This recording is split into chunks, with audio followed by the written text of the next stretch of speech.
नमस्कार दोस्तों, स्वागत है आपका अपने YouTube channel venue education point में। दोस्तों आज के इस वीडियो में देखेंगे हम लोग अर्थशास्त्र। ठीक है, अर्थशास्त्र यानी कि इकोनॉमिक्स यहाँ पे हम लोग देखेंगे। ठीक है, और इकोनॉमिक्स याद रखना, ये परेशानी करने वाला आपका यहाँ पे सब्जेक्ट, यानी कि एग्जाम में ये परेशान बहुत करता है। ठीक है, अगर याद नहीं रहेगा आपको पूरी अच्छी तरीका से तो ये क्वेश्चन नहीं बनता है, मोस्टली ये गलत ही हो जाता है। ठीक है, इसीलिए यहाँ पे जो है अंतिम समय में प्रीवियस ईयर क्वेश्चन लगा लेंगे, ताकि दोस्तों यहाँ से भी हम लोग का 15 से 20% क्वेश्चन क्या होगा तो कवर हो जाएगा। 15 से 20% क्वेश्चन क्या होता है तो रिपीट हो जाता है। ठीक है, इसीलिए यहाँ पे बहुत ही महत्वपूर्ण ये सेशन रहने वाला है। ठीक है, इससे पहले आपका साइंस का दोस्तों याद रखना, फिजिक्स केमिस्ट्री बायो तीनों का आपको प्रीवियस करवा दिया है। उसके बाद आपको याद रखना है हिंदी का, बिहार जीके का, वर्ल्ड ज्योग्राफी और वर्ल्ड हिस्ट्री, इन सभी का प्रीवियस करवा चुके हैं। ठीक है, अगर नहीं देखें तो जाके जरूर करना, रिवीजन कर लेना, बहुत महत्वपूर्ण रहेगा। ठीक है, अंतिम समय है तो ये सभी चीजें आपको बहुत काम आने वाला है। ठीक है, ध्यान रखना। तो चलिए वीडियो को शुरू करते हैं। वीडियो को शुरू करने से पहले सर आप इस चैनल पर नए हैं तो चैनल को जरूर सब्सक्राइब करना और इस वीडियो को दोस्तों के साथ शेयर करना। और दोस्तों आपसे रिक्वेस्ट है, ये वीडियो आप लोगों को कैसा लगता है कॉमेंट जरूर करना, और सभी लोग दोस्तों लाइक जरूर करना। ठीक है,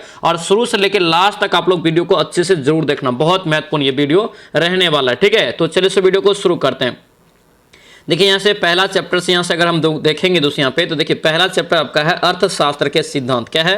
अर्थशास्त्र के सिद्धांत यहाँ पे है। ठीक है, अर्थशास्त्र के सिद्धांत। पहला क्वेश्चन क्या पूछा गया? वस्तुओं और सेवाओं के उत्पादन के लिए आवश्यक क्या है? देखिए वस्तुओं और सेवाओं के उत्पादन के लिए, देखिए क्वेश्चन आपको नहीं समझेगा तो नहीं बनेगा। ठीक है, याद रखना यहाँ से क्या होगा, इसका राइट आंसर यहाँ सी हो जाएगा। देखिए बिहार पुलिस के फायरमैन कांस्टेबल एग्जाम में 2022 में क्वेश्चन पूछा गया है, फर्स्ट टाइम, यानी हाल फिलहाल का क्वेश्चन है। ठीक है, इसका राइट आंसर भूमि भी हो जाएगा और श्रम और भौतिक पूंजी, ये तीनों चीजें। आंसर यहाँ से क्या होगा? सी आपका यहाँ से राइट हो जाएगा। ठीक है, यहाँ पे देखिए आपको क्या दिया है, दिया है कि वस्तुओं और सेवाओं के उत्पादन के लिए आवश्यक कारक देखिए क्या क्या होता है। भूमि तो होता है, श्रम चाहिए, भौतिक पूंजी भी चाहिए और उद्यमिता चाहिए। ये चारों चीज आपका ये इसके लिए जरूरी है। ठीक है, चलिए आगे बढ़ेंगे। नेक्स्ट क्वेश्चन यहाँ पे क्या पूछ रहे हैं, यहाँ पे देख, कच्चा माल और वह हाथ में मुद्रा को क्या कहते हैं? देखिए कच्चा माल व हाथ में मुद्रा को क्या कहा जाता है? इसे क्या कहते हैं? याद रखना, कार्यशील पूंजी कहते हैं। क्या कहते हैं? कार्यशील पूंजी। ऑप्शन से ए आपका राइट होगा। बिहार पुलिस फायरमैन के एग्जाम में 2022 में ये भी क्वेश्चन पूछा गया, याद रखना। ठीक है,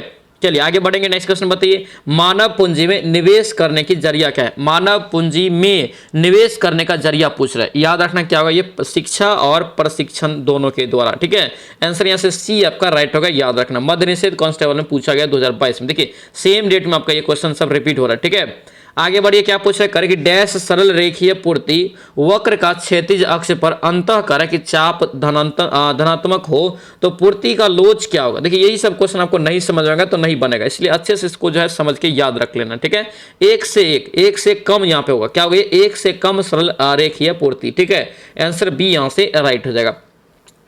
चलिए आगे बढ़ेंगे। नेक्स्ट क्वेश्चन यहाँ पे देखिए क्या पूछ रहा है, यहाँ पे दिया है दोस्तों, करे कि समग्र, क्या पे समग्र पूर्ति यहाँ पे जो है निर्भर करती है। समग्र पूर्ति किस पर निर्भर करती है आपसे पूछ रहा है। यहाँ पे देखिए कौन कौन कथन यहाँ पे सही है वो देखेंगे। ठीक है, यहाँ पे देखिए ये इसका जो राइट आंसर अर्थव्यवस्था में उत्पादन क्षमता पर, ये ओनली आपका बी यहाँ से यानी कि दूसरा ऑप्शन ओनली सही होगा। ऑप्शन यहाँ से डी आपका ओनली आपका यहाँ से सही है। ठीक है, चलिए आगे बढ़ेंगे। नेक्स्ट क्वेश्चन बताइए क्या पूछ रहे हैं। यहाँ पे दिया है कि अतिरिक्त, यहाँ पे अतिरिक्त मूल्य का सिद्धांत, अतिरिक्त मूल्य का सिद्धांत किसने प्रतिपादित किया? ये सभी याद रखना, बेहद इंपॉर्टेंट रहेगा। अतिरिक्त मूल्य का सिद्धांत पूछे किसने दिया, याद रखना, कार्ल मार्क्स। किसने दिया? Karl Marx. आंसर यहाँ से डी आपका राइट होगा। ठीक है, दुनिया के मजदूर एक हो, इन्होंने ही दिया है। ठीक है, याद रखना, आपको दास कैपिटल एक पुस्तक है, इन्होंने ही लिखा है, तो ये सभी याद रखेंगे। ठीक है, बिहार पुलिस कांस्टेबल 2021 में क्वेश्चन पूछा गया। यहाँ पे देखिए कार्ल मार्क्स ने अपनी पुस्तक दास कैपिटल में दोस्तों यहाँ पे करा है कि ये चीजों दिया है, यानी कि दास कैपिटल जो पुस्तक लिखा है कार्ल मार्क्स ने, इसी में ये सिद्धांत दिया है, अतिरिक्त मूल्य के सिद्धांत। ठीक है, ध्यान रखना। चलिए आगे बढ़ेंगे। नेक्स्ट क्वेश्चन बताइए, एकाधिकार में पूर्ति वक्र क्या है? एकाधिकार में पूर्ति आपको है डैश होता है, याद रखना, अस्तित्व में नहीं होता है। क्या होता है? अस्तित्व में नहीं। आंसर यहाँ से डी आपका राइट हो जाएगा। आगे बढ़ेंगे। नेक्स्ट क्वेश्चन क्या पूछ रहे हैं, यहाँ पे दिया है कि नियोजित, क्या पे नियोजित दोस्तों कह रहे हैं कि निवेश नियोजित बचत से अधिक होने का तात्पर्य क्या है? नियोजित निवेश नियोजित बचत से अधिक होने का तात्पर्य क्या होता है? याद रखना, मांग का अधिक। क्या हो गया? मांग का अधिक। आंसर ए यहाँ से याद रखेंगे। ठीक है, चलिए आगे बढ़िए। यहाँ पे चित्र आपका दिया है, यहाँ पे एक चित्र दिया है, इस चित्र को समझ के आप लोगों को यहाँ पे इसको बनाना है। ठीक है, यहाँ पे देखेंगे, देखिए यहाँ पे दिया है आपको एक साइड क्या है तो उपभोग ये दिया। ठीक है, ये आपका राष्ट्रीय आय है और यहाँ पे क्या है तो उपभोग वक्र है। ठीक है, इसका जो राइट आंसर होगा ये बढ़ रही है। क्या होगा? यहाँ से बढ़ रही है, प्रवृत्ति इसका पूछ रहा था तो ये बढ़ रही है। आंसर यहाँ से बी आपका करेक्ट है। देखिए बिहार पुलिस कांस्टेबल में 2021 में क्वेश्चन पूछा गया। चलिए आगे बढ़ेंगे। नेक्स्ट क्वेश्चन बताइए क्या पूछ रहे हैं यहाँ पे। देखिए यदि सरल रेखीय पूर्ति वक्र कीमत अक्ष को काटता है, देखिए यदि सरल रेखीय पूर्ति करे कि वक्र कीमत अक्ष को काटता है तो पूर्ति की लोच होगी, पूर्ति की क्या लोच होगी, याद रखना इकाई के बराबर। क्या होगा, इकाई के बराबर। आंसर से ए आपका राइट हो जाएगा। ठीक है, चलिए आगे बढ़ेंगे। नेक्स्ट क्वेश्चन बताइए क्या पूछे। जब करे कि वस्तु की कीमत बढ़ने पर कुल व्यय बढ़े तो मांग की कीमत लोच क्या होगी। मांग की कीमत लोच यहाँ पे क्या होता है, याद रखना इकाई से कम हो जाता है। क्या होता है, इकाई से कम। आंसर से ए आपका राइट हो जाएगा। चलिए आगे बढ़ेंगे। नेक्स्ट क्वेश्चन यहाँ पे देखेंगे क्या पूछ रहा है। यहाँ पे देखिए दिया है दोस्तों कार्य रॉबिन्सन, ये सभी याद रखना, अर्थशास्त्री का नाम बहुत महत्वपूर्ण रहेगा। ठीक है, रॉबिन्सन के अनुसार निम्न में से कौन केंद्रीय आर्थिक समस्याओं के लिए उत्तरदायी नहीं है। रॉबिन्सन के अनुसार कौन यहाँ पे जाए समस्याओं के लिए, आर्थिक समस्याओं के लिए उत्तरदायी नहीं है। इसका राइट आंसर याद रखना दुर्लभ साधन। क्या होगा, ये दुर्लभ साधन यहाँ पे हो जाएगा। आंसर से बी आपका करेक्ट हो जाएगा। चलिए आगे बढ़ेंगे। नेक्स्ट क्वेश्चन बताइए क्या पूछ रहे हैं। बाजार वक्र, ये सभी क्वेश्चन आपको करवाए भी हैं। ठीक है, बाजार मांग वक्र होता है। बाजार मांग वक्र क्या होता है, याद रखना व्यक्तिगत उपभोक्ता के मांग वक्र का क्षैतिज योग होता है। ठीक है, आंसर क्या होगा, बी यहाँ से राइट हो जाएगा। आगे बढ़िए क्या पूछ रहे हैं, यहाँ पे दिया है कि जब कह रहा है कि औसत उत्पाद अधिकतम है। ठीक है, औसत उत्पाद क्या अधिकतम है, तब कह रहा है कि एक कारक का सीमांत उत्पाद क्या होगा, तो सीमांत उत्पाद भी इसका क्या होगा, तो दोस्तों बढ़ रहा होगा। क्या होगा, बढ़ रहा। आंसर ए आपका राइट हो जाएगा। चलिए आगे बढ़ेंगे। क्या पूछ रहे हैं, मशीन टूल एक उदाहरण है। मशीन टूल एक उदाहरण है किसका, किस वस्तुओं का। यहाँ से राइट आंसर क्या होगा, पूंजीगत का। किसका, पूंजीगत। यही सब क्वेश्चन याद रखना बहुत महत्वपूर्ण रहेगा। ठीक है, चलिए आगे बढ़ेंगे। क्या पूछ रहे हैं यहाँ पे, देखिए अल्पाधिकार में होते हैं। देखिए अल्पाधिकार में क्या होते हैं, दरोगा के एग्जाम में क्वेश्चन 2016 में पूछा गया। याद रखना दो विक्रेता। क्या होता है, दो विक्रेता को हम लोग क्या बोलते हैं, अल्पाधिकार बोलते हैं। आंसर यहाँ से क्या होगा, सी आपका यहाँ से राइट हो जाएगा। ठीक है, यहाँ पे इसका डिटेल्स देखेंगे। यहाँ पे देखिए क्या दिया है, आपको कह रहा है कि अल्पाधिकार में दो विक्रेता होते हैं। देखिए अल्पाधिकार में दो विक्रेता होते हैं। अल्पाधिकार अपूर्ण प्रतियोगिता का एक महत्वपूर्ण रूप है। अल्पाधिकार उस स्थिति को कहा जाता है जिसमें किसी वस्तु के दो या दो से अधिक वस्तु नहीं हो। ठीक है, दो या से अधिक न अधिक परंतु बहुत अधिक न। ठीक है, यानी कि उत्पादक एवं विक्रेता हो। यद्यपि कुछ अधिक फर्मों के माध्यम से कोई सीमा निर्धारित करना कठिन है, परंतु एक वस्तु के उत्पादक को संख्या 2 से 10 तक को तो हो, तो इस स्थिति को दोस्तों क्या बोलेंगे हम लोग, अल्पाधिकार बोलते हैं। आंसर यहाँ से क्या होगा आपका, यहाँ से दो वस्तुएं हो जाता। ठीक है, चलिए आगे बढ़िए। क्या पूछ रहे हैं यहाँ पे, दिया दोस्तों कह रहे हैं कि अर्थशास्त्री, यहाँ पे अर्थशास्त्री को जिस अध्ययन के रूप में श्रेष्ठता दोस्तों यहाँ पे परिभाषित किया जाता है वह है, वो आपको क्या होता है, याद रखना एक प्रकार का। यहाँ से सी हो जाएगा, किस प्रकार समाज अपने सीमित साधनों का प्रबंधन करे। ये आपका सी यहाँ से करेक्ट हो जाएगा। चलिए आगे बढ़ेंगे। क्या पूछ रहे हैं यहाँ पे, दिया है दोस्तों कह रहे हैं कि अर्थशास्त्र, देखिए किस अर्थशास्त्री के अनुसार अर्थशास्त्र मनुष्य के भौतिक कल्याण का अध्ययन है। इस क्वेश्चन सबको याद रखना, बहुत भिविया रहेगा। ठीक है, कौन सा अर्थशास्त्री के अनुसार दोस्तों कह रहा है कि अर्थशास्त्र मनुष्य के भौतिक कल्याण का अध्ययन है। याद रखना मार्शल। क्या होगा, मार्शल हो जाएगा। आंसर यहाँ से ए आपका करेक्ट हो जाएगा। ठीक है, चलिए आगे बढ़ेंगे। क्या पूछ रहे हैं यहाँ पे, देखिए व्यष्टि अर्थशास्त्र का संबंध किससे है। व्यष्टि अर्थशास्त्र यहाँ पे राइट आंसर क्या होगा, सी हो जाएगा। ए और बी दोनों। ठीक है, ए और बी दोनों, यानी कि सी यहाँ से करेक्ट हो जाएगा। आगे बढ़ेंगे। क्या पूछ रहे हैं यहाँ पे, देखिए उत्पादन, यहाँ पे उत्पादन संभावना वक्र का ढाल कहलाता है। उत्पादन संभावना वक्र का ढाल कहलाता है क्या, तो याद रखना यहाँ से ए हो जाएगा। ठीक है, MRTXY। ठीक है, आंसर क्या होगा, यहाँ से ए आपका करेक्ट हो जाएगा। चलिए आगे बढ़ेंगे। नेक्स्ट क्वेश्चन यहाँ पे देखेंगे क्या पूछ रहे हैं यहाँ पे दोस्तों। फिर देखिए आपका दूसरा चैप्टर आपका शुरू हो गया। ठीक है, दूसरा चैप्टर यहाँ पे हम लोग देखेंगे अर्थशास्त्र के प्रकार एवं क्षेत्र देखेंगे। ठीक है, यहाँ से क्या क्या क्वेश्चन है इससे पहले आपका पूछा गया 2002 से 2023 तक। सरकार के स्वामित्व का क्षेत्र कहलाता है। सरकार के स्वामित्व का क्षेत्र क्या कहलाता है, याद रखना सार्वजनिक क्षेत्र। क्या कहलाता है, सार्वजनिक क्षेत्र। आंसर यहाँ से ए आपका राइट हो जाएगा। चलिए आगे बढ़ेंगे। क्या पूछ रहे हैं यहाँ पे, देखिए श्वेत क्रांति निम्नलिखित में से किसके अधिक उत्पादन से संबंधित है। तो श्वेत क्रांति जब हुआ था दोस्तों याद रखना ये आपका जो है दूध से संबंधित। किससे, दूध से। आंसर यहाँ से सी आपका राइट होगा। ये क्वेश्चन यहाँ पे डिटेल्स देखने लायक है। ठीक है, यहाँ पे क्या दिया, श्वेत क्रांति अधिक दूध के अधिक उत्पादन से संबंधित है। इसे ऑपरेशन फ्लड के नाम से भी जानते हैं। ठीक है, ऑपरेशन फ्लड की शुरुआत पूछे तो 1970 में, कितना बार बताएंगे सभी। ठीक है, तो ऑपरेशन फ्लड की शुरुआत 1970 में, याद रखना। ठीक है, डॉक्टर वर्गीज कुरियन भारत में श्वेत क्रांति के जनक के रूप में प्रसिद्ध आपका उद्यमी थे। जिनके दोस्तों यहाँ पे कह रहा है कि बिलियन लीटर आइडिया दोस्तों यहाँ पे कह रहा है कि ऑपरेशन फ्लड ने डेयरी फार्मिंग को भारत के सबसे बड़े आत्मनिर्भर व्यवसाय और सबसे बड़े ग्रामीण रोजगार क्षेत्र में बदल दिया। ठीक है, इसका राइट आंसर यहाँ से देखिए। एक क्वेश्चन और याद रखना, राष्ट्रीय डेयरी अनुसंधान संस्थान पूछेगा मुख्यालय कहाँ है, याद रखना करनाल हो जाएगा। कहाँ होगा, करनाल हरियाणा में। ठीक है, ध्यान रखना। लेकिन ये ऑपरेशन फ्लड की शुरुआत पूछे 1970 में कहाँ से हुआ था, तो ये गुजरात से हुआ था। ठीक है, चलिए आगे बढ़ेंगे। क्या पूछ रहे हैं यहाँ पे देखिए, तृतीय क्षेत्र में कौन यहाँ पे गतिविधियां नहीं है। तृतीय क्षेत्र में कौन नहीं है, तो पशुपालन। कितना बार बताएं कि पशुपालन किस में आता है, प्रथम में आता है। आंसर से डी आपका करेक्ट हो जाएगा। यहाँ पे देखिए आपका यहाँ पे क्या क्या है, आज याद कर लीजिए दोबारा। ठीक है, आपको मिलेगा कि नहीं अभी याद कर लीजिए, नहीं तो आप स्क्रीनशॉट इसे लेके रख लीजिए, यहाँ से क्वेश्चन पूछा जाएगा। ठीक है, देखिए प्राथमिक क्षेत्र में क्या आता है, कृषि हो गया। ठीक है, वानिकी, मछली पकड़ना और खनन, ये सभी। ठीक है, उसके बाद द्वितीय क्षेत्र में विद्युत उपकरण निर्माण और खाद्य निर्माण, कपड़ा उत्पादन, हस्तशिल्प और उद्योग। ठीक है, तीसरा में यहाँ पे याद रखना परिवहन, संचार, बैंकिंग सेवा, व्यापार, सेवा कर हो गया, जैसे बीमा हो गया, बैंकिंग तो यहाँ पे हो गया, बीमा क्षेत्र भी इसी में आता है। ठीक है, तृतीय में। तो ये सभी आप लोग अच्छे से याद रखेंगे। चलिए आगे बढ़िए। क्या पूछ रहे हैं यहाँ पे दिया दोस्तों, कह रहे हैं कि पूंजीवाद में उत्पादित वस्तुओं पर किसका स्वामित्व होता है। पूंजीवाद में उत्पादित वस्तुओं पर किसका स्वामित्व होता है, ये सारा क्वेश्चन आपको पूछा गया है और याद रखना बहुत महत्वपूर्ण रहेगा, रिपीट भी हो सकता है। ये भी क्वेश्चन देखिए 2021 में दोस्तों बिहार पुलिस कांस्टेबल में पूछा गया कि पूंजीवाद में उत्पादित वस्तुओं पर किसका स्वामित्व अगर होता है तो व्यक्तिगत स्वामित्व होता है। क्या होता है, व्यक्तिगत स्वामित्व। आंसर से बी आपका करेक्ट हो जाएगा। चलिए आगे बढ़ेंगे। क्या पूछ रहे हैं यहाँ पे देखिए, निम्नलिखित में से कौन सा कथन हरित क्रांति के बारे में सही नहीं है। हरित क्रांति के बारे में यहाँ पे करा है सही नहीं। यहाँ पे देखिए इसके प्रारंभ 1966 में खरीफ ऋतु से हुआ, ये बिल्कुल सही है। 1966-67 में शुरू हुआ हरित क्रांति, ये सही है। ठीक है, इसका प्रारंभिक उपज देने वाले बीजों की उपयोग से हुआ, ये भी आपका सही है। लाभ में अगर देखेंगे प्रारंभ में इसका लाभ तो पंजाब, हरियाणा और पश्चिमी उत्तर प्रदेश को मिला, ये भी आपका सही है। ठीक है, लेकिन इसमें कह रहे कि केवल चावल उत्पादन में सफलता, ये गलत है, ये बिल्कुल गलत है। इसमें सबसे ज़्यादा गेहूं के उत्पादन में दोस्तों याद रखना सफलता मिली थी, चावल दूसरे स्थान पर था, याद रखना। यानी कि ये ऑप्शन यहाँ से गलत हो जाएगा। ठीक है, यहाँ से अगर देखेंगे दोस्तों, यहाँ से देखिए हरित क्रांति के परिणाम स्वरूप गेहूं और चावल के उत्पादन में भारी वृद्धि हुआ था, लेकिन सबसे पहले पूछे कि सबसे ज़्यादा किसमें, तो गेहूं में। ठीक है, हरित क्रांति की शुरुआत अगर विश्व लेवल में देखेंगे तो 1960 के दशक में दोस्तों हुई थी। इसका जनक नॉवन बोरलॉग को माना जाता है। भारत में हरित क्रांति का जनक एमएस स्वामीनाथन को माना जाता है, याद रखेंगे। ठीक है, इंपॉर्टेंट रहेगा। चलिए आगे बढ़िए। क्या पूछ रहे हैं यहाँ पे देखिए, हरित क्रांति के जनक है कौन, यहाँ पे हरित क्रांति के जनक है। तो ऑप्शन में अगर देखिए, अगर डायरेक्ट आपका इस टाइप से क्वेश्चन पूछ दे, एमएस स्वामीनाथन भी रहे और बोरलॉग भी रहे, तो ये समझना कि आपको वर्ल्ड का क्वेश्चन पूछ जा रहा है। यानी कि राइट आंसर क्या हो जाएगा, यहाँ बी आपका करेक्ट हो जाएगा। ठीक है, यानी कि नॉवन बोरलॉग इसका राइट आंसर होगा।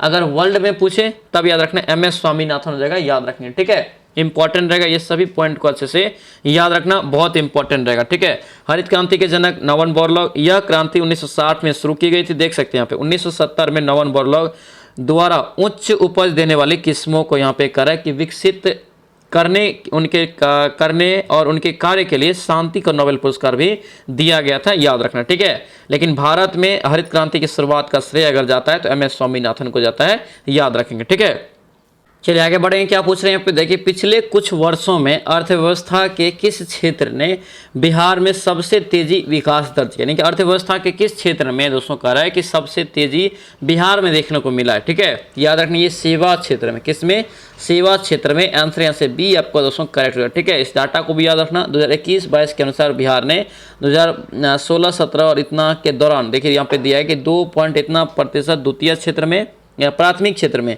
और द्वितीय क्षेत्र में 4.8 और तृतीय क्षेत्र में देखिए 8.5 चला गया। ठीक है, यानी कि राइट आंसर यहाँ से सेवा क्षेत्र हो जाएगा। चलिए आगे बढ़ेंगे। नेक्स्ट क्वेश्चन बताइए क्या पूछ रहा है यहाँ पे देखिए, वर्गीज कुरियन का नाम प्रसिद्ध है किस लिए। यहाँ से क्वेश्चन पूछा जाता है, याद रखना। ठीक है, वर्गीज कुरियन का नाम विख्यात है दोस्तों किस लिए, तो ये श्वेत क्रांति के लिए। किसके लिए, श्वेत क्रांति के लिए। आंसर यहाँ से क्या होगा, सी आपका राइट हो जाएगा। आगे बढ़ेंगे। यहाँ पे दोस्तों देख सकते हैं कि इन्होंने ही दोस्तों 1970 में ऑपरेशन फ्लड की शुरुआत किया था। ठीक है, चलिए आगे बढ़िए। क्या पूछ रहे हैं यहाँ पे दिया है कि भारत में कृष्ण क्रांति का दोस्तों संबंध है किससे है, किस क्षेत्र से। कृष्ण क्रांति का संबंध किस क्षेत्र से है, तो याद रखना पेट्रोलियम से। इस क्वेश्चन को भी अच्छे से याद रखना, बहुत भिविया रहने वाला। ठीक है, कृष्ण क्रांति का संबंध आपका पेट्रोलियम, ऑप्शन से सी आपका करेक्ट हो जाएगा, याद रखेंगे। ठीक है, चलिए आगे बढ़ेंगे। नेक्स्ट क्वेश्चन यहाँ पे क्या पूछ रहे करे कि भारत में श्वेत क्रांति के जनक कौन है? भारत में श्वेत क्रांति का जनक देखिए कितना बार सेम क्वेश्चन आपको रिपीट कर रहा है, याद रखना ये वर्गीज कुरियन। आंसर यहाँ से बी आपका करेक्ट हो जाएगा। आगे बढ़िए क्या पूछ रहे हैं यहाँ पे देखिए, कृषि पर आधारित जनसंख्या की निर्भरता किस प्रकार की अर्थव्यवस्था के लक्षण है? देखिए कृषि पर आधारित जनसंख्या का अगर निर्भरता पूछे तो वह किस प्रकार की अर्थव्यवस्था में जाएगा? याद रखना अल्प विकसित अर्थव्यवस्था में। किसमें? अल्प विकसित अर्थव्यवस्था में। आंसर यहाँ से ए आपका राइट हो जाएगा। चलिए आगे यहाँ पे देखिए कांस्टेबल में भी पूछा और फायरमैन में सेम ईस्वी में 2018 में क्वेश्चन। चलिए आगे बढ़िए यहाँ पे क्या पूछ रहा है, यहाँ पे अब तीसरा चैप्टर देखेंगे दोस्तों आपको जो है राष्ट्रीय आय और यहाँ पे जो है मापन। ठीक है, राष्ट्रीय और आय और मापन यानी कि जीडीपी संबंधित क्वेश्चन अब हम लोग देखेंगे। ठीक है, तीसरा चैप्टर। यहाँ पे देखिए क्या पूछ रहे करके, राष्ट्रीय आय का मतलब क्या होता है? राष्ट्रीय आय का जो मतलब होता है उत्पादन के संसाधनों से आय। आंसर क्या होगा? डी यहाँ से राइट है। 2022 में क्वेश्चन बिहार पुलिस के फायरमैन एग्जाम में पूछा गया। चलिए आगे बढ़िए क्या पूछ रहा है यहाँ पे, ये फॉर्मूला याद रखना अक्सर एग्जाम में पूछा जाता है। राष्ट्रीय आय बराबर एनएनपी। एनएनपी मतलब क्या होता है? निव्वल राष्ट्रीय उत्पादन। ठीक है, एनएनपी माइनस अप्रत्यक्ष कर प्लस सब्सिडी होता है, याद रखना। ठीक है, ये फॉर्मूला आपको याद रखना है, पूछा जाता है। चलिए आगे बढ़िए क्या पूछ रहे हैं यहाँ पे दे, जीडीपी से क्या तात्पर्य? जीडीपी से क्या तात्पर्य? तो इसका फुल फॉर्म एक प्रकार से पूछ रहा है तो क्या होता है? Gross domestic product. यहाँ पे लिखा है ग्रॉस डोमेस्टिक प्रोडक्ट, इसी को बोलते हैं घरेलू उत्पादन, सकल घरेलू उत्पाद। आंसर यहाँ से क्या होगा? बी आपका यहाँ से राइट हो जाएगा। चलिए आगे बढ़िए क्या पूछ रहा है यहाँ पे दे कि देश के बीच, यहाँ पे देश के बीच विकास की तुलना करने हेतु उपयोगी मापक क्या है? उपयोगी मापक यहाँ पे पूछा है, याद रखना प्रति व्यक्ति आय। क्या होगा ये? प्रति व्यक्ति आय। आंसर से ए आपका दोस्तों करेक्ट हो जाएगा। ठीक है, इसको भी याद रखना, इंपॉर्टेंट रहेगा। चलिए आगे बढ़ेंगे क्या पूछ रहे हैं यहाँ पे दिया है दोस्तों, करेक्ट निम्नलिखित में से कौन सा संबंध यहाँ पे सही नहीं है? कौन सा संबंध यहाँ पे सही नहीं है पूछ रहा है। ठीक है, तो यहाँ पे देखिए फॉर्मूला सबको याद रखना, एग्जाम में दोस्तों बहुत काम आएगा। पूछा था ये डायरेक्ट आपको फॉर्मूला बेस एग्जाम। ठीक है, देखिए आपका ये ए यहाँ से दोस्तों गलत होगा, बाकी यहाँ से याद रखना एनएनपी बराबर आपका जीएनपी प्लस याद रखना जो है विशुद्ध परोक्ष कर, उसके बाद माइनस मूल्यह्रास। ठीक है, ये याद रखना एनडीपी बराबर जीडीपी माइनस मूल्यह्रास प्लस विशुद्ध परोक्ष कर हो जाएगा। ठीक है, एनएनपी बराबर जीएनपी माइनस मूल्यह्रास प्लस आपको विशुद्ध परोक्ष कर, ये याद रखना। ये तीनों फॉर्मूला को याद रखें। बिहार पुलिस कांस्टेबल में क्वेश्चन पूछा गया है 2021 में। ठीक है, चलिए अब यहाँ पे दोस्तों समझ लीजिए कि आपको होता क्या है, जीएनपी क्या होता है, एनएनपी क्या होता है, ये आप पे समझ लीजिए। ठीक है, तब आपको जो है अच्छे से याद रहेगा। देखिए जीएनपी क्या होता है, तो बाजार मूल्य पर सकल राष्ट्रीय उत्पाद आपका क्या कहलाता है? तो जीएनपी। ठीक है, एनडीपी क्या होता है? तो बाजार मूल्य पर शुद्ध घरेलू उत्पाद होता है। ठीक है, एनएनपी क्या होता है? तो साधन लागत पर शुद्ध राष्ट्रीय आय होता है। उसके बाद जीएनपी क्या होता है? तो साधन लागत पर सकल राष्ट्रीय उत्पाद होता है। ठीक है, जीडीपी यहाँ पे क्या होता है? सगत लागत पर घरेलू सकल, यहाँ से याद रखना सकल घरेलू उत्पाद होता है। ठीक है, तो ये सभी को याद रखेंगे। चलिए आगे बढ़िए क्या पूछ रहे हैं यहाँ पे देखिए, कृषि का भागीदारी दोस्तों करे कि जीडीपी में लगभग कितना प्रतिशत है? यहाँ पे भारतीय, यहाँ पे करे कि कृषि का भारतीय जीडीपी में लगभग कितना प्रतिशत योगदान है पूछ रहा है। 36 के यहाँ से राइट आंसर क्या होगा? 36 के यहाँ से करेक्ट आंसर डी हो जाएगा, ये 60% लगभग। ठीक है, 2012 के अनुसार इसका 60% इसका जो है राइट आंसर होगा, ध्यान रखेंगे। ठीक है, लेकिन यहाँ से अगर देखेंगे दोस्तों तो अगर देखेंगे देखिए जीडीपी में सर्वाधिक योगदान सेवा कर में आपका है 54.1 का है। आर्थिक सर्वेक्षण 2021-22 में जीडीपी में कृषि क्षेत्र का योगदान इतना रहा है, ये भी ध्यान रखेंगे। ठीक है, चलिए आगे बढ़ें। क्या पूछ रहे हैं यहाँ पे दिया है कि भारत में राष्ट्रीय आय का आकलन किया जाता है किसके द्वारा? राष्ट्रीय आय का आकलन, ये कई बार एग्जाम में क्वेश्चन पूछा गया। ठीक है, 37 के यहाँ से राइट आंसर क्या होगा? बी हो जाएगा। ये क्या होगा? उत्पाद एवं आय विधियों के द्वारा। आंसर यहाँ से क्या होगा? बी आपका राइट हो जाएगा। चलिए आगे बढ़ेंगे। क्या पूछ रहे हैं पे दिया है दोस्तों कर है, और ये क्वेश्चन आपको बताए थे पहले भी, याद रखना। भारत में सर्वप्रथम राष्ट्रीय आय की गणना दादा भाई नौरोजी ने किया था। ठीक है, 1868 में अपनी किताब poverty on British rule in India में की गई थी कि दोस्तों इन्होंने बताया था कि उनके अनुसार यानी कि दादा भाई नौरोजी के अनुसार 20 रुपया बताया था। ये आपका सिलेबस में ये चैप्टर है, ध्यान रखेंगे। ठीक है, चलिए आगे बताइए। क्या पूछ रहे कर कि भारत में पहली बार किसने वार्षिक आय को अनुमानित किया? वार्षिक आय को अनुमानित किया पूछ रहा है, याद रखना दादा भाई नौरोजी। आंसर ए यहाँ से राइट होगा। ठीक है, 1800 कब? 68 में, 1868 में। चलिए आगे बढ़ेंगे। क्या पूछ रहे हैं यहाँ पे दिया है दोस्तों करे कि भारत में राष्ट्रीय आय का लेखा किसके द्वारा प्रकाशित किए जाते हैं। प्रकाशित पूछ रहा है किसके द्वारा, राष्ट्रीय आय का लेखा किसके द्वारा प्रकाशित किए जाते हैं। ठीक है, याद रखना प्रकाशित अगर पूछे तो याद रखना ये आपका क्या हो जाएगा यहाँ से केंद्रीय सांख्यिकी संगठन। ठीक है, आंसर क्या होगा से डी आपका दोस्तों करेक्ट रहेगा, याद रखना। ठीक है, इंपॉर्टेंट रहेगा, अच्छे से इसको याद रखना। यहाँ पे देखिए आपको डिटेल्स अगर देखेंगे, देखिए यहाँ पे दे भारत में राष्ट्रीय आय का लेखा जोखा केंद्रीय सांख्यिकी संगठन CSO द्वारा प्रकाशित किया जाता है। सांख्यिकी कार्यक्रम दोस्तों कर है कि कार्यान्वयन मंत्रालय ने केंद्रीय सांख्यिकी संगठन CSO और केंद्रीय नमूना सर्वेक्षण NSSO को राष्ट्रीय सांख्यिकी कार्यालय NSO में क्या किया, विलय कर दिया। यानी कि अब जो है यहाँ पे CSO और NSO को दोनों को मिला के अब एक NSO बना दिया है, ये भी ध्यान रखना। ठीक है, आगे बढ़िए क्या पूछ रहे हैं यहाँ पे देखिए, सकल घरेलू उत्पाद को किसके सभी मूल्य के रूप में परिभाषित किया गया, सभी मूल्य के रूप में परिभाषित किया गया है पूछ रहे। ठीक है, इसका जो राइट आंसर यहाँ से क्या होगा, ई हो जाएगा। किसी अर्थव्यवस्था में एक वर्ष में उत्पादित अंतिम वस्तुएं एवं सेवाएं, आंसर यहाँ से ई आपका राइट हो जाएगा। चलिए आगे बढ़ेंगे, क्या पूछ रहे हैं यहाँ पे देखिए, JDKP यानी कि सकल घरेलू ज्ञान उत्पाद शब्द के खोजकर्ता कौन है, इसके खोजकर्ता कौन है, याद रखना यहाँ से आपका हो जाएगा ओबेर्टो सुलपासो। ठीक है, आंसर यहाँ से क्या होगा, ये आपका राइट हो जाएगा। चलिए आगे बढ़ेंगे, क्या पूछ रहे हैं पे दिया है करे कि इकाई संतुलन बजट गुणक का तात्पर्य यह है कि अगर करों में 1% की वृद्धि के कारण सरकारी व्यय 1 रुपया बढ़ता है तो राष्ट्रीय आय दोस्तों यहाँ पे क्या होगा, राष्ट्रीय आय इस केस में क्या होगा तो 1 रुपया से राष्ट्रीय आय भी क्या होगा, बढ़ेगी। आंसर से क्या होगा, सी आपका राइट हो जाएगा। चलिए आगे बढ़ेंगे, क्या पूछ रहे करेंगे, जब नियोजित और विनियोग बचत से अधिक हो, देखिए विनियोग अगर नियोजित अगर बचत से अधिक हो तो याद रखना ब्याज की दर घटती है, इस केस में क्या होती है, ब्याज की दर घटती है। आंसर से डी आपका राइट हो जाएगा। ठीक है, चलिए आगे बढ़ेंगे, यहाँ पे आप देखेंगे दोस्तों यहाँ पे जो है एक क्वेश्चन और यहाँ पे 44 नंबर क्वेश्चन क्या करा है, यहाँ पे दिया है कि निम्नलिखित में से दोस्तों किसके कारण राष्ट्रीय आय के चक्राकार प्रवाह का आकार घटता है, क्या होता है, चक्राकार, ध्यान देना, राष्ट्रीय आय के चक्राकार प्रवाह का आकार घटता है पूछ रहा है, याद रखना ये आयात क्या हो गया, आयात हो जाएगा। आंसर यहाँ से डी आपका राइट हो जाएगा। चलिए आगे बढ़िए, यहाँ पे चौथा चैप्टर अब देखेंगे, यहाँ पे दोस्तों जो है आर्थिक नियोजन और पंचवर्षीय योजना तथा नीति आयोग। ठीक है, नीति आयोग तो सभी लोग जानते हैं, योजना आयोग हो गया। ठीक है, अब यहाँ पे बताइए 45 नंबर क्वेश्चन क्या करें, 10वीं पंचवर्षीय योजना कब प्रारंभ हो जाएगी, यहाँ से पूछा गया। ठीक है, यानी कि ऑप्शन बताइए कि 10वीं पंचवर्षीय योजना कब प्रारंभ हो जाएगी। 2001 में ये क्वेश्चन पूछा गया। ठीक है, तो एक के अनुसार ये क्वेश्चन पूछा गया है, इसका राइट आंसर से क्या होगा, 45 का बी हो जाएगा। ये अप्रैल 2002 में हो जाता है, यानी कि 2001 में परीक्षा हुआ था तो अगले वर्ष का यहाँ से पूछ दिया था। आंसर यहाँ से क्या होगा, बी आपका राइट हो जाएगा। चलिए आगे बढ़िए, क्या पूछ रहे हैं, यहाँ पे दिया है कि किस वर्ष को कह रहा है कि भारत में आर्थिक सुधारों की प्रक्रिया का आरंभ काल माना जाता है, आर्थिक सुधारों का प्रक्रिया का आरंभ काल किस वर्ष को मानते हैं। ठीक है, इसका राइट आंसर 1991 क्या होगा, 1991। आंसर यहाँ से सी आपका राइट हो जाएगा। ठीक है, अच्छे से याद रखना, इंपॉर्टेंट रहेगा।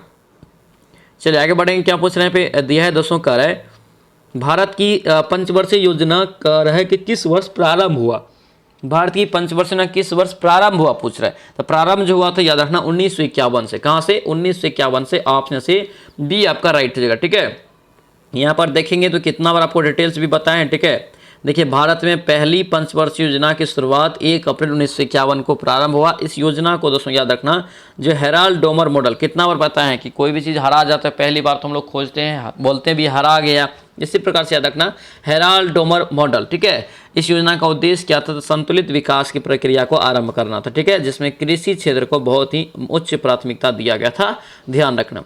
चलिए आगे बढ़िए, क्या पूछ रहा है, यहाँ पे देखिए पंचवर्षीय योजना को स्वीकृति देने वाला सर्वोच्च निकाय, तो पंचवर्षीय योजना को अंतिम अनुमोदन बोले या स्वीकृति बोले कौन देता है, तो राष्ट्रीय विकास परिषद देता है। कौन देता है, राष्ट्रीय विकास परिषद। ऑप्शन सी हो जाएगा। ठीक है, इसका यहाँ पे डिटेल देखेंगे, देखिए राष्ट्रीय विकास परिषद का NDC का पूछ स्थापना कब हुआ, तो 6 अगस्त 1952 की इसका स्थापना हुआ था, ये भी याद रखना। ठीक है, चलिए आगे बढ़िए, क्या पूछ रहे हैं, यहाँ पे दिया है कार्यकाल। ठीक है, यहाँ पे आपको कार्यकाल दिया और पंचवर्षीय योजना से संबंधित आपको यहाँ पे जो है डिटेल्स दिया है और मिलान करना है यहाँ पे। ठीक है, ये दिया है आपको पहली पंचवर्षीय योजना, प्रथम पंचवर्षीय योजना 51 से 56 हो जाएगा, और उसके बाद वार्षिक यहाँ से हो जाएगा आपका क्या, तो 69, देखिए 66 से 69 हो जाएगा वार्षिक। ठीक है, उसके बाद चतुर्थ पंचवर्षीय योजना हो जाएगा आपका 69 से 74। रोलिंग प्लान आपका हो जाएगा यहाँ से रोलिंग प्लान या चल प्लान जिसको बोलेंगे। ठीक है, ये आपका हो जाएगा 78 79, यानी कि 4 का सी। ऑप्शन यहाँ से क्या होगा, सी आपका 10 यहाँ से राइट हो जाएगा। चलिए आगे बढ़ेंगे, यहाँ पे बताइए क्या पूछ रहे करे कि भारत में नियोजन के वस्तुकार कौन थे? बताइए, भारत में नियोजन के वस्तुकार कौन थे? नियोजन के, तो नियोजन के वस्तुकार कौन होगा? याद रखना पीसी महालनोबिस। क्या होगा? पीसी महालनोबिस। आंसर यहाँ से क्या होगा? बी आपका दोस्तों करेक्ट रहेगा। याद रखना, ये भी इंपॉर्टेंट क्वेश्चन रहेगा। ठीक है, चलिए आगे बढ़ेंगे। नेक्स्ट क्वेश्चन बताइए क्या पूछ रहे हैं। यहाँ पे दिया गया दोस्तों,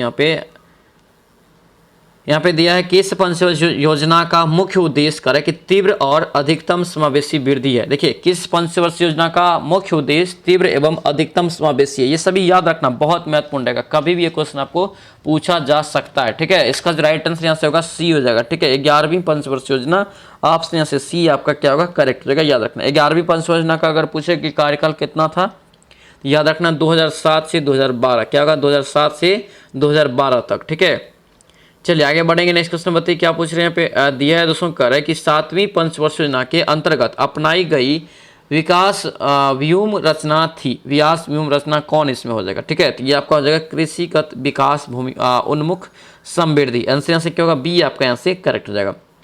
चलिए आगे बढ़ेंगे। क्या पूछ रहे हैं यहाँ पे, देखिए कर है कि किस भारतीय योजना का उद्देश्य तीव्र अधिक समावेशी और अधिक सतत वृद्धि है। इसका राइट आंसर क्या होगा? ये 12वीं पंचवर्षीय योजना हो जाएगा। ठीक है, आंसर यहाँ से क्या होगा? सी आपका यहाँ से राइट होगा। याद रखेंगे। चलिए आगे बढ़ेंगे। नेक्स्ट क्वेश्चन बताइए क्या पूछ रहे हैं। यहाँ पे दिया है दोस्तों, कह रहे हैं कि निम्नलिखित में से कौन सी संस्था पंचवर्षीय योजना की क्रियान्वयन के लिए जिम्मेदार है? क्रियान्वयन के लिए जिम्मेदार है पंचवर्षीय योजना की, ये भी बताएं। याद रखना, ये योजना आयोग। आंसर से क्या होगा? ए आपका राइट होगा। ध्यान रखना, पंचवर्षीय योजना का क्रियान्वयन कौन करता है? योजना आयोग, लेकिन वर्तमान में इसका नाम बदलकर नीति आयोग कर दिया है। ये भी याद रखना। ठीक है, यहाँ पे देखिए एक संकल्प यहाँ पे है, 15 मार्च 1950 को इसका निर्माण हुआ था। किसका? तो पंचवर्षीय योजना, योजना आयोग का। ठीक है, योजना आयोग का। ठीक है, इसका दोस्तों जो है निर्माण किया गया था। योजना को समाप्त करके उसके स्थान पर 1 जनवरी 2015 को नीति आयोग के अस्तित्व में लाया, नीति आयोग को बनाया गया। ठीक है, तो याद रखना, ये सभी पूछा जाएगा। याद रखना, नीति का पूछे फुल फॉर्म क्या होता है? तो national institution for transforming India होता है। ये भी क्वेश्चन कई बार पूछा गया है, याद रखेंगे। ठीक है, चलिए आगे बढ़िए। क्या पूछ रहे हैं यहाँ पे दिया है आपका बैंकिंग और मुद्रा से संबंधित। आप क्वेश्चन देखेंगे कि क्या क्या पूछा गया था। ठीक है, देखिए भारत सरकार की तरफ से करेंसी नोट कौन सी एजेंसी जारी करता है? भारत सरकार के द्वारा करेंसी नोट पूछे कौन जारी करता है? याद रखना, ये आरबीआई के द्वारा किया जाता है। किसके द्वारा? आरबीआई। आंसर यहाँ से बी आपका राइट हो जाएगा। आरबीआई की स्थापना आपको कितना बार बताएं? 1 अप्रैल 1935 को हुआ है। 1 अप्रैल 1935 को। ठीक है, आरबीआई भारत सरकार का एक बैंक है। प्रारंभ में इसका कार्यकाल कलकत्ता में था, लेकिन 1937 में इसे मुंबई स्थानांतरित किया गया। ये भी ध्यान रखना। ठीक है, आरबीआई का राष्ट्रीयकरण पूछे कब किया गया? तो 1949 में। कब किया गया? 1949 में। ध्यान रखना। चलिए आगे बढ़ेंगे। क्या पूछ रहे हैं यहाँ पे, देखिए भारत में ऋण के औपचारिक स्रोतों की कार्य प्रणाली का पर्यवेक्षण कौन करता है? पर्यवेक्षण यहाँ पे करे कौन करता है? याद रखना, भारतीय रिजर्व बैंक। कौन करता है? भारतीय रिजर्व बैंक करते हैं। आंसर यहाँ से डी आपका राइट होगा। याद रखना। ठीक है, बिहार पुलिस के फायरमैन कांस्टेबल एग्जाम में 2022 में क्वेश्चन पूछा गया।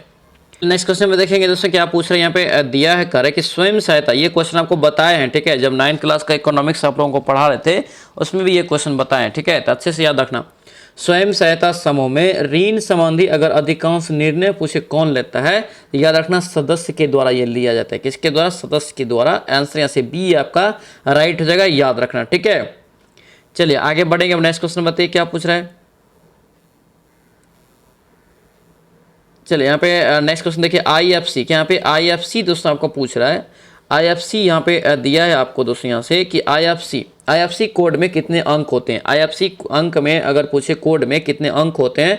58 याद रखना। क्वेश्चन आपका यहाँ से इंपॉर्टेंट रहेगा। 11 अंक होते हैं। कितने होते हैं? 11। ऑप्शन से क्या होगा? बी आपका दोस्तों यहाँ से करेक्ट होगा। बी यहाँ से क्या होगा? आपका राइट हो जाएगा। याद रखना। ठीक है, अब यहाँ पे देखिए आईएफसी का फुल फॉर्म भी आपसे पूछ सकता है, तो याद रखना, इंडियन फाइनेंशियल सिस्टम कोड। क्या होता है? Indian financial system code. इसका याद रखना जो है फुल फॉर्म होता है। आंसर से क्या होगा? बी आपका राइट होगा। याद रखेंगे। ठीक है, यहाँ पे देखिए और एक चीज दिया है, 11 अक्षरों से पहले पहले चार अक्षर बैंक के नाम होता है। ठीक है, उसके बाद जो है 5वां आपका जो है ओ होता है। ठीक है, और आखिरी के 6 अंक बैंक के ब्रांच के बारे में बताते हैं। ये भी याद रखना, पूछा जा सकता है। ठीक है, ध्यान रखेंगे। चलिए आगे बढ़िए। क्या पूछ रहे हैं पे दिया है दोस्तों, कर है कि निम्नलिखित में से कौन मुद्रा का दोस्तों यहाँ पे जो है प्राथमिक कार्य है, मुद्रा का कौन एक प्राथमिक कार्य है, तो याद रखना मूल्य की माप करना है। क्या है? मूल्य की माप। आंसर से ए आपका राइट हो जाएगा। ठीक है, यहाँ पे याद रखना मूल्य का माप मुद्रा की प्राथमिक कार्य है। दिए गए विकल्प के अनुसार यहाँ से ए आपका करेक्ट हो जाएगा। चलिए आगे बढ़िए, क्या पूछ रहे हैं? ग्रामीण बैंक के संस्थापक, बहुत महत्वपूर्ण क्वेश्चन। ग्रामीण बैंक के संस्थापक कौन है? याद रखना ये मोहम्मद यूनुस। क्या होता है? मोहम्मद यूनुस होता है। आंसर से ए आपका राइट हो जाएगा। ठीक है, और याद रखना जो है इसको जो है ये कहाँ के व्यक्ति थे? ये बांग्लादेश के हैं। कहाँ के? बांग्लादेश के। ठीक है, बांग्लादेश के। और याद रखना 2000 ईस्वी में से भारत सरकार के द्वारा गांधी शांति पुरस्कार भी दिया गया। ठीक है, आगे बढ़िए, क्या पूछ रहे हैं? यहाँ पे दिया है कार्य कि वह दर जिस पर बैंक भारतीय रिजर्व बैंक को ऋण देते हैं क्या कहलाता है? ऋण जो देते हैं क्या कहलाता है? याद रखने से रिवर्स दोस्तों यहाँ पे रेपो दर। अब यहाँ पे लॉजिक समझिए। देखिए आरबीआई को ये ऋण देता है बैंक, यानी कि उल्टे काम हो रहा है। अगर आरबीआई किसी दूसरे बैंक को ऋण दे तो वो रेपो दर होता है। अगर आरबीआई किसी दूसरे बैंक से खुद लेता है तो आपका रिवर्स रेपो दर होता है। आंसर से क्या होगा? सी आपका राइट हो जाएगा। चलिए आगे बढ़ेंगे। नेक्स्ट क्वेश्चन बताइए, क्या पूछ रहे हैं? यहाँ पे दिया है दोस्तों कार्य कि भारत में राष्ट्रीयकृत बैंकों की संख्या कितनी है? देखिए 2016 के अनुसार इसका राइट आंसर से देखेंगे तो कितना हो जाएगा? आपको यहाँ से स्टार इसलिए दिया हुआ कि वर्तमान में 12 है। ठीक है, वर्तमान में 12 है, पहले 14 था, इसलिए यहाँ पे स्टार लगा दिया है। ये आपको जो है काट देना है, स्टार नहीं, यहाँ से ए हो जाता है 2016 के अनुसार। लेकिन अभी याद रखना करंट वाला हम लोगों को। ठीक है, तो करंट में पूछे कि राष्ट्रीयकृत बैंक की संख्या कितना है, तो 12। ठीक है, 12 है। बहुत अच्छे तरीका से याद रखना, इंपॉर्टेंट क्वेश्चन ये रहने वाला है। ठीक है, चलिए आगे बताइए, क्या पूछ रहे? करें कि 1 रुपये के नोट किसके द्वारा जारी किए जाते हैं? 1 रुपये का नोट जो है किसके द्वारा जारी किया जाता है ये पूछ रहे हैं। ठीक है, याद रखना ये भारत सरकार। कौन जारी करते हैं? भारत सरकार। आंसर यहाँ से डी आपका दोस्तों करेक्ट है। ठीक है, यहाँ पे देखिए 2 बार क्वेश्चन पूछा गया है, 2016 में और 2018 में ये क्वेश्चन आपको पूछा गया है, याद रखना। ठीक है, ये देखिए नोट 1 रुपया के नोट है तो कौन जारी करेगा? भारत सरकार, यानी कि वित्त सचिव जो साइन रहता है। ठीक है, चलिए आगे बढ़ेंगे। नेक्स्ट क्वेश्चन बताइए, क्या पूछ रहे हैं? भारत में 14 प्रमुख बैंकों का राष्ट्रीयकरण कब हुआ? 14 प्रमुख बैंकों का जो राष्ट्रीयकरण हुआ था 1969 में। आंसर यहाँ से क्या होगा? सी आपका राइट हो जाएगा। चलिए आगे बढ़िए, क्या पूछ रहे हैं? यहाँ पे देखिए भारत में दशमलव मुद्रा प्रणाली किस वर्ष शुरू की गई थी? दशमलव मुद्रा प्रणाली किस वर्ष शुरू की गई थी? याद रखना 1957 में। आंसर यहाँ से क्या होगा? सी आपका राइट होगा, याद रखना। ठीक है, दशमलव प्रणाली 1957 में शुरू हुआ था। ठीक है, 1 अप्रैल 1935 को आरबीआई की स्थापना। चलिए आगे बढ़ेंगे। अब नेक्स्ट क्वेश्चन बताइए। देखिए यहाँ पे क्या दिया दोस्तों कार्य कि रिजर्व बैंक ऑफ इंडिया के प्रथम दोस्तों राज्यपाल कौन थे? रिजर्व बैंक ऑफ इंडिया के प्रथम राज्यपाल आपसे पूछ रहे हैं, या प्रथम गवर्नर समझ लीजिए, तो कौन थे? याद रखना ये सी.डी. देशमुख। भारतीय यहाँ पे देखिए भारतीय लगा हुआ है ना, भारतीय यहाँ से अगर पूछे तो सी.डी. देशमुख। अब यहाँ पे डिटेल बहुत इंपॉर्टेंट है इसका। ठीक है, डिटेल बहुत इंपॉर्टेंट है। देखिए आरबीआई की स्थापना यहाँ से 1 अप्रैल 1935 को होता है। इसका मुख्यालय कहाँ है? मुंबई में है। ठीक है, रिजर्व बैंक ऑफ इंडिया के प्रथम भारतीय गवर्नर सी.डी. देशमुख, जबकि आरबीआई के 25वें गवर्नर, वर्तमान गवर्नर पूछे तो ये शक्तिकांत दास। और एक क्वेश्चन और ऐड कर लीजिए, डायरेक्ट पूछे आपसे कि आरबीआई के पहले गवर्नर कौन थे, तो ओस्मान स्मिथ होता है, ध्यान रखेंगे। ठीक है, ये सभी पॉइंट को याद रखना। चलिए आगे बढ़िए, क्या पूछ रहा है? यहाँ पे दिया है कि बैंक दर को बढ़ाने का प्रभाव कम हो जाएगा। देखिए बैंक दर को बढ़ाने का प्रभाव कम हो जाएगा यदि दोस्तों सीआरआर की दोस्तों सीआरआर कम कर दी जाए तो। आंसर से क्या होगा? सी आपका राइट हो जाएगा। चलिए आगे बढ़िए, क्या पूछ रहे हैं? यहाँ पे दिया है दोस्तों करें कि निम्नलिखित में से पहचान करें कि रिजर्व बैंक का कार्य कौन नहीं है। कौन एक रिजर्व बैंक का कार्य नहीं है? तो जनता से प्राप्त जमाओं पर ब्याज देना, ये आपका रिजर्व बैंक का काम, आरबीआई का काम नहीं है। ठीक है, चलिए आगे बढ़िए, क्या पूछ रहे हैं? यहाँ पे देखिए सिडबी का फुल फॉर्म क्या होता है? सिडबी का फुल फॉर्म क्या होता है? तो याद रखेंगे दोस्तों, इसका करेक्ट आंसर क्या होता है? तो ये small industries development bank of India. Answer से क्या होगा? ए आपका राइट होगा। ये क्वेश्चन इंपॉर्टेंट रहेगा, सिडबी से संबंधित पूछे थे एग्जाम में। ठीक है, सिडबी का ए यहाँ से राइट होगा। और यहाँ से अगर देखेंगे सिडबी की स्थापना कब हुआ, याद रखना 2 अप्रैल 1990 को। ये क्वेश्चन पहले ही बताएं, 2 अप्रैल 1990 को स्थापना हुआ, याद रखेंगे। इसका मुख्यालय पूछे कहाँ है? तो लखनऊ में इसका मुख्यालय है। चलिए आगे बढ़ेंगे, क्या पूछ रहे हैं? यहाँ पे दिया है आरक्षित। यहाँ पे आरक्षित नकदी निधि अनुपात को समझाया जा सकता है किसके माध्यम से? तो याद रखना, जमा राशि का अंश जो बैंक आरबीआई के पास रखते हैं। आंसर से क्या होगा? ए आपका राइट हो जाएगा। बिहार पुलिस कांस्टेबल 2020 में क्वेश्चन पूछा गया। चलिए यहाँ पे छठा चैप्टर दोस्तों, छठा चैप्टर से अब जो यहाँ पे नेक्स्ट क्लास में हम लोग देखेंगे, ठीक है, नेक्स्ट क्लास में देखेंगे। आज के लिए इतना ही, आप लोग अच्छे से और मेहनत कीजिए, ठीक है। जो भी इस चैनल पे नए हैं चैनल को सब्सक्राइब कीजिए, और बाकी ये वीडियो दोस्तों आप लोगों को कैसा लगा कमेंट जरूर करना, ठीक है। तो चलिए मिलते हैं हम नेक्स्ट वीडियो में, नेक्स्ट क्लास में। जय हिंद।